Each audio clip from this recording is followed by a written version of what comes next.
Now to a 3 News Investigates exclusive. New developments in a local murder case that has received national attention. Tonight, Mackenzie Shirilla, who is in prison for killing 2 people in a car crash, is asking for a new trial. Now, this is not an appeal. A court has already denied that. Instead, her attorneys say there is new evidence in this case that could have changed her guilty verdict. This was not reckless driving.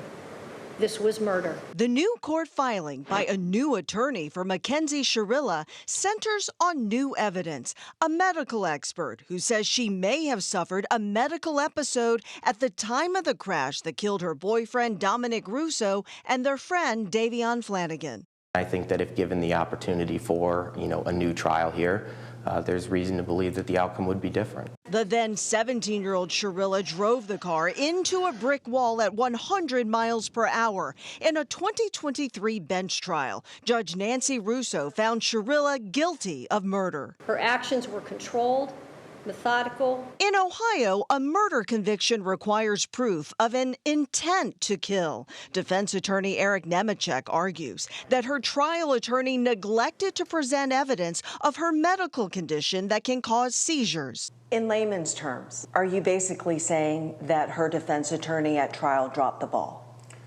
That is one of the arguments. It's called ineffective assistance of counsel.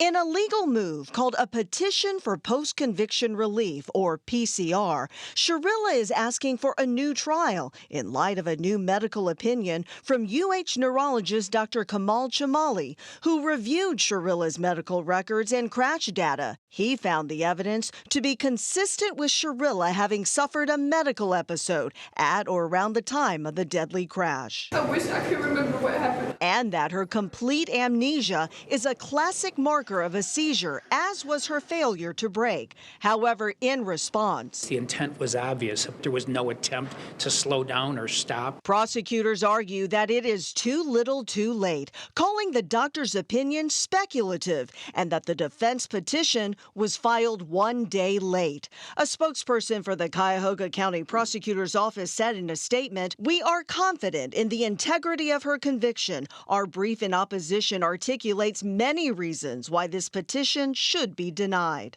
Her state of mind. But what about trial testimony in which prosecutors said a fight between the couple 2 weeks earlier proves Shirilla's intent to kill? And she said, "Dominic, I'm going to crash this car."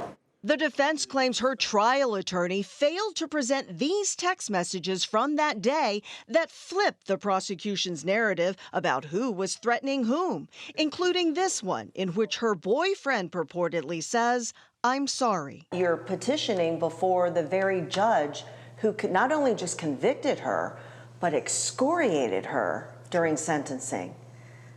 How's that for an uphill battle? Well, it can be difficult, certainly, but I trust that the court is going to use its objectivity and consider the evidence.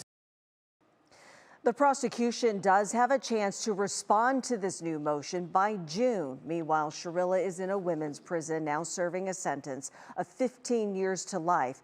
We do have a footnote. In the interest of full disclosure, Shirilla's father is a former WKYC employee, not in the news department.